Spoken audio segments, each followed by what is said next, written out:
உணவும் என்ற வேளாண்மை நிகழ்ச்சியில சென்னை அடையார் இந்திரா நகரில் இயற்கை விவசாயிகள் சந்தையின் சார்பாக இயற்கை வேளாண்மையில் விளைவிக்கப்பட்ட மதிப்பு கூட்டப்பட்ட உணவுப் பொருட்களை சந்தைப்படுத்தி வரக்கூடிய ஆனந்த் அவர்கள் நம்மிடம் உள்ளார். அவரிடம் இது குறித்து விரிவாக பேசலாம்.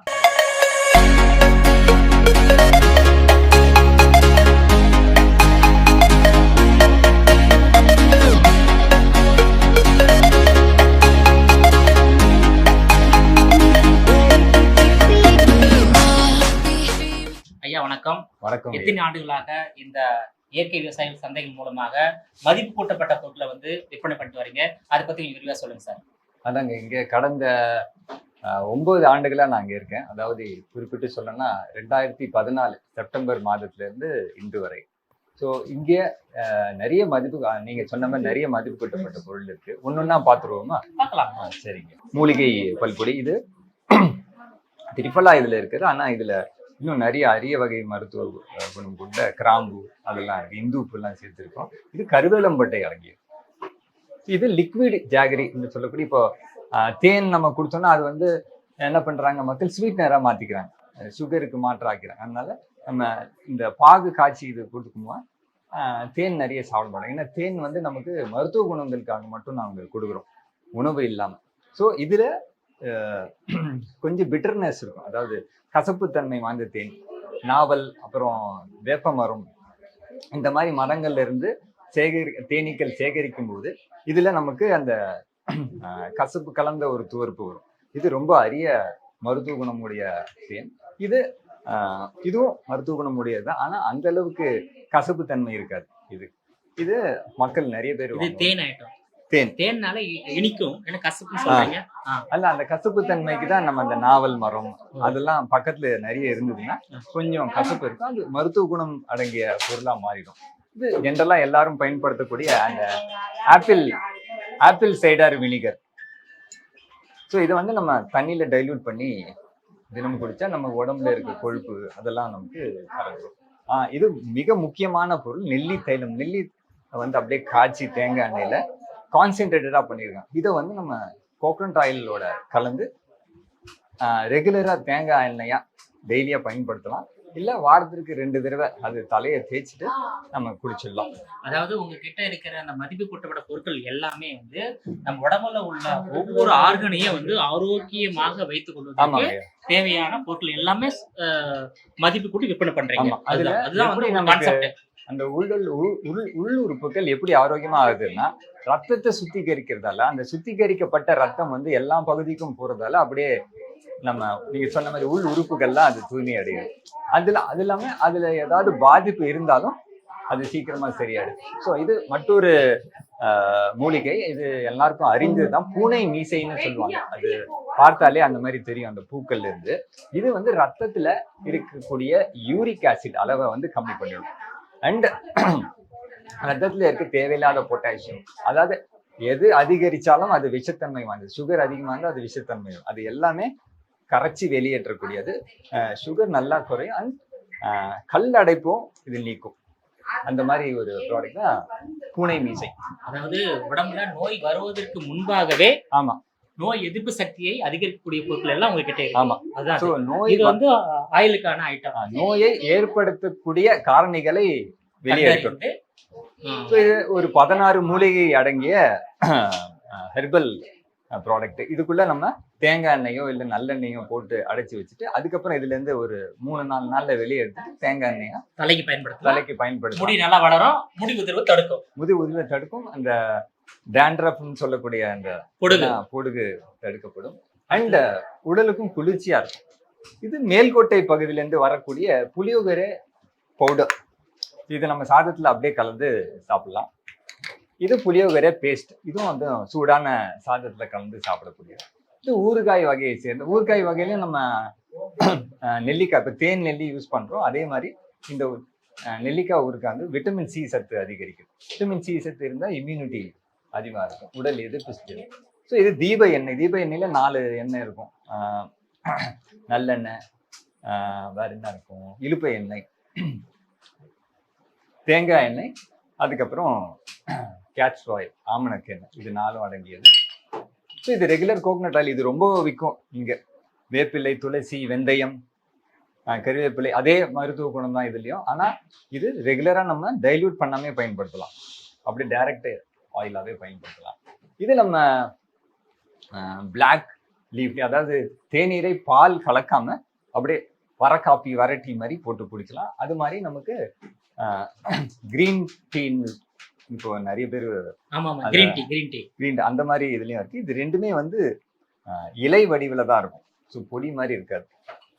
முக்கியமா இதுவும் நிறைய விற்பனை ஆகக்கூடிய ஒரு பொருள். இது வந்து நம்ம வெட்டிவேர் காலங்காலமா பயன்படுத்தக்கூடிய ரத்த சுத்தியாகவும் உடல் குளிர்ச்சி ஆகும் இல்லையா.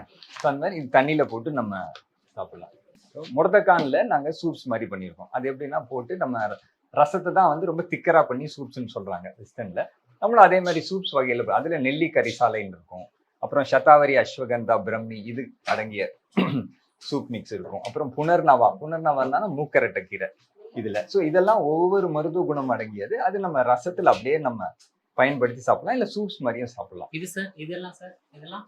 இது வந்து முருங்கைக்கீரை பொடி சாதத்துல கலந்து பயன்படுத்த வேண்டியது. அதில் நம்ம கோகனட் ஆயிலும் சேர்த்துக்கலாம், இல்ல நல்லெண்ணெயும் சேர்த்து நம்ம சாதத்துல செஞ்சு பண்ணலாம். இது வந்து காந்தாரின்னு சொல்லி ஒரு மிளகா இருக்கு. அது உலகத்திலேயே ரெண்டாவது மிளகா. ரொம்ப ரொம்ப காரமா இருக்கும், அதாவது வச்சாலே கண்ட தண்ணி வந்துடும் அந்த மாதிரி இருக்கும். இதை வந்து நல்லெண்ணெயில ஊற வச்சு அதை போட்டு சாப்பிடுவாங்க. ஊறுகாயில கொஞ்சமா கலப்பாங்க. ஸோ எள்ளு பொடி சாதத்துல கலந்து சாப்பிடலாம். இது சதாவரி, முன்னாடி சொன்ன சதாவரி, அஸ்வகந்தா அதுல செஞ்ச சூப் மிக்ஸ் மாதிரி. இது சதாவரி, நெல்லி அண்ட் ஆவாரம் இது கலந்த டீ. இஞ்சி தூள் அதான் நம்ம இஞ்சி என்ன சொல்லுவாங்க, சுக்கு இருக்கு இல்லையா, அந்த சுக்குவோட தூள், அதுதான் ட்ரை ஜிஞ்சர் பவுடர்னு எழுதியிருக்காங்க. இது கரம் மசாலா நம்ம அனைத்துக்கு தெரிஞ்சதுதான். சாம்பார் பொடி, மஞ்சள் தூள், இட்லி மிளகாய் பொடி, கறிவேப்பிலை. இதுல மிளகாய் தூள்ல 2 வகை இருக்கு. இந்த கார மிளகாய் ஒண்ணு, அப்புறம் அங்கே பார்த்தோம்னா நமக்கு காஷ்மீரி மிளகாய்னு காரம் இல்லாத, அது ஃபிளேவர் நிறைய இருக்கும். பருப்பு பொடி, இது தூதுவளை சூப் மிக்ஸ் ஒன்று போட்டிருக்கோம். அண்ட் கொரியண்டர் பவுடர், தனியா தூள், பிரண்டை பொடி. பிரண்டை நமக்கு எல்லாருக்கும் தெரிஞ்ச ஒரு தாவரம் தான். பிரண்டை பொடி இருக்கு. பிரதானமா இப்ப நம்ம தேநீர் இருக்கு, எல்லாமே மூலிகை தான். இதுல நன்னாரி காப்பி இருக்கு. இது பெண்களுக்கு ரொம்ப ஹெல்ப்ஃபுல்லா இருக்கு. ஆவாரம்பூ தேநீர் அண்ட் மூலிகை ஐட்டம். மூலிகைன்னா சித்திரத்தை அடங்கியது. இன்னொரு மூலிகை இருக்கு, அது அதிமதுரம் அடங்கியது. இது பேசன் சொல்லக்கூடிய கடலை மாவு, அப்புறம் ஜாவேன்னு ஒரு கோதுமை இருக்கு, அதுல பண்ற ரவா, தாலியா அது மாதிரி சொல்லுவாங்க. இது நம்ம சோம்பு எல்லாருக்கும் தெரிஞ்ச ஒரு பொருள் தான். அப்புறம் பாரம்பரிய அரிசியில பண்ண உப்மா மிக்ஸ், அப்புறம் ரெடியா உப்மா பண்ணிடலாம் இதுல. இது காஞ்ச திராட்சை. ஆமா, இது புட்டு மாவுல நம்ம சிறுதானியங்கள் பயன்படுத்தி புட்டு மாவு பண்ணியிருக்கோம். இது ரெகுலர் அரிசி மாவு. இது இடியாப்ப மாவும் பயன்படுத்தலாம். அரிசி மாவுல என்னென்ன செய்யணுமோ அது செய்யலாம். இது பனங்கற்கண்டு. ஸோ பனங்கற்கண்டு பார்த்தீங்கன்னா என்ன கலர்ல இருக்கு பாருங்க. ஸோ கலப்படம் இல்லாத பனங்கற்கண்டுனா இப்படியா இருக்கும். இது வெள்ளாவல், காஞ்ச அத்திப்பழம் இருக்கு, அக்ரூட்னு சொல்லக்கூடிய வால்நட் இருக்கு. அதுக்கப்புறம் இதுல பாதாம் பருப்பு, ஆல்மண்ட்ஸ். ஸோ இது எதுலையுமே ரசாயனம், பூச்சிக்கொல்லி எதுவுமே பயன்படுத்தாம இயற்கை முறையில வந்ததுதான்.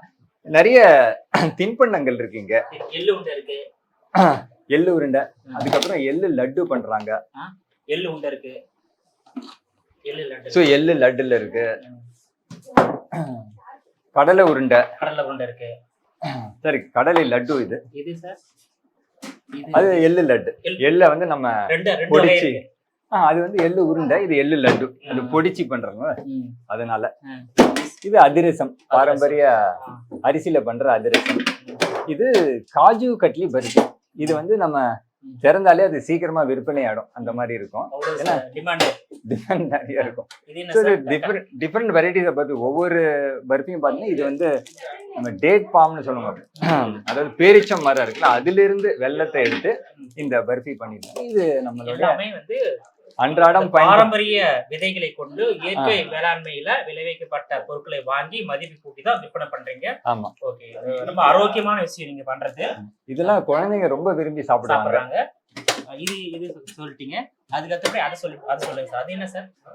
ஸோ இதுல நம்ம அன்றாடம் பயன்படுத்தக்கூடிய எள்ளு இருக்கு இல்லையா, வெள்ளை எள்ளு, கருப்பு எள்ளு, கடுகு, மிளகு, மஞ்சள், சீரகம், வெந்தயம், எல்லாமே. சோம்பு, ஏலக்காய், பட்டையில 2 வகையா இருக்கு. அந்த ஸ்ரீலங்கன் கேஷியா சின்னமன் சொல்லுவாங்க.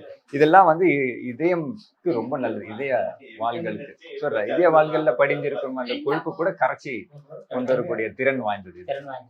நீங்க வந்து இந்த இயற்கை வேளாண்மையில விளைவிக்கப்பட்ட பொருட்களை வாங்கி மதிப்பு கூட்டி விற்பனை பண்ணீங்களா? எவ்வளவு நாள் ஈடுபட்டிருக்கீங்க சார்? 9 வருஷம் ஈடுபட்டீங்க. இதுல 9 வருஷம் ஆக போகுது. உங்க உடல் ஆரோக்கியம் நல்லா இருக்குங்களா? இந்த நோய் எதுவும் வந்தது இல்ல? உடல் வாக பார்த்து எல்லாம் சொல்லுவாங்க, என்ன நீங்களே வீக்கா இருக்கீங்கன்னு சொல்லிட்டு. எங்களோட வீடு வந்து குடுவஞ்சல்ல இருக்கு. அது வந்து 9 வருஷமா நான் பயணிச்சு வந்துட்டு இருக்கேன். 9 வருஷம் உங்களுக்கு எந்த நோய் வந்தது கிடையாது? வந்திருக்கு, ஃபீவர்லாம் வந்திருக்கு. பட் நான் மருந்து எதுவும் சாப்பிட்டது இல்ல.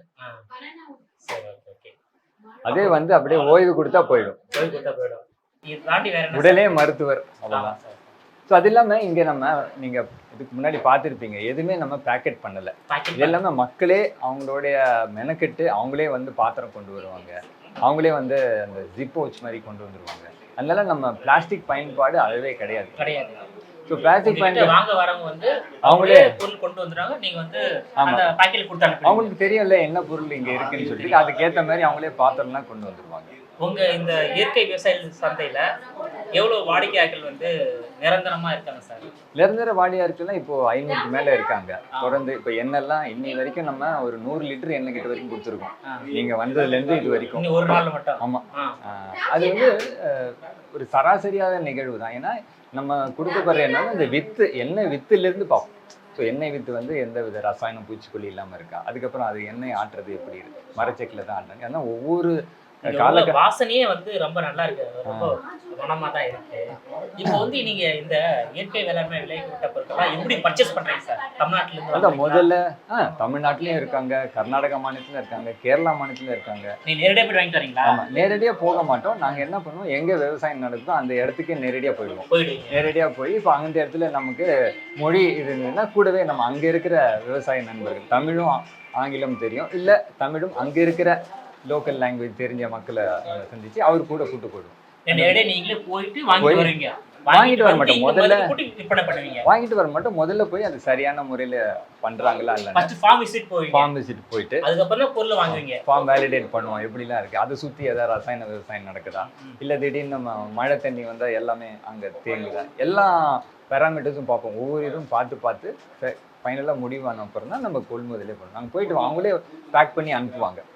அதனால நம்ம சர்டிஃபைட் ஆர்கானிக் அதெல்லாம் போகிறதில்ல, நம்மளே நேரில் பார்த்து தான் பண்ணுறோம். ஸோ மக்கள் எந்த அளவுக்கு ஆர்வமாக வாங்குறாங்க உங்கள் ப்ராடக்ட் சார்? முக்கியமாக இங்கே வர மக்கள் வந்து கேட்பாங்க, இது எந்த பொருள், எங்கேருந்து வருது அப்படின்னா ரொம்ப ஆர்வமாக கேட்பாங்க. நாங்களும் சொல்லுவோம் இந்த பொருள். இப்போ ஃபார் எக்ஸாம்பிள் உதாரணத்துக்கு கிச்சிலி சம்பா அப்படின்னு புதுசாக ஒரு ரைஸ் வருது அப்படின்னா, இல்லைப்பா எல்லாருக்கும் இப்போ தெரிஞ்சு போச்சு, 10 வருஷம் முன்னாடி இருந்தால் அது திருவண்ணாமலை பகுதியிலேருந்து வருது, இல்லை மேலநல்லூர் கிராமத்துலேருந்து ஜெயக்குமார்னு ஒரு விவசாயி அனுப்புகிறாருன்னு சொன்னால் மக்களுக்கும் அந்த பிணைப்பு இருக்கும். ஓ எங்கேருந்து வருது வரைக்கும் சொல்கிறாங்க. நிறைய இடங்கள் அது சொல்லப்படாதால அவங்களுக்கு நம்பிக்கை குறைஞ்சிருது. ஒரு முறை உங்கள் கடைக்கு வந்து ஒரு பொருளை வாங்கிட்டு போயிட்டு அதை சாப்பிட்டு பார்த்து அந்த டேஸ்டி உணர்ந்துட்டாங்கனாக்கா மறுபடியும் இங்கே வந்து வாங்குவாங்க. மக்கள் வந்து சொல்லுவாங்க எப்படின்னா, இது ரொம்ப நல்லா இருந்தது, இது ரொம்ப நல்லா இருந்தது, திருப்பியும் வாங்கினேன். ஆனால் இந்த இன்னொரு பொருள் வந்து எனக்கு கொஞ்சம் சாட்டிஸ்ஃபைடு இல்லை, அது கொஞ்சம் என்னன்னு பாருங்கன்னா, அது நம்ம தொடர்ந்து அதை முன்னேறி கொண்டே இருப்போம், இம்ப்ரூவ்மெண்ட் அதில் பண்ணுவோம். உடல் ஆரோக்கியத்தை கருத்தை வச்சு தான் வந்து தொடர்ந்து வாங்கிட்டே இருப்பாங்க. அவங்க பாதுகாப்பானதுன்னு சொல்லி அவங்களுக்கு தெரிஞ்சிடும். ஆனால் டேஸ்ட் வந்து அவங்க சமைக்கும் போது பார்ப்பாங்க. அது மாதிரி தான் காய்கறி, கீரை, பழங்கள்லாம் வாரம் 2 முறை வரக்கூடிய தினங்கள், அதாவது செவ்வாய், வெள்ளி, இந்த 2 நாட்கள் மட்டும் தான் நமக்கு காய்கறி அதாவது சென்னை மக்களுக்கு தேவையான அனைத்து உணவுப் பொருட்களையும் நஞ்சில்லாத கொடுக்குறீங்க. நேயர்களே, மீண்டும் இது போன்ற மற்றொரு வேளாண்மை நிகழ்ச்சியில் மற்றொரு ஆளுமையுடன் சந்திக்கும் வரை உங்களிடமிருந்து விடைபெறுவது நான் உங்கள் விஜயபாலன்.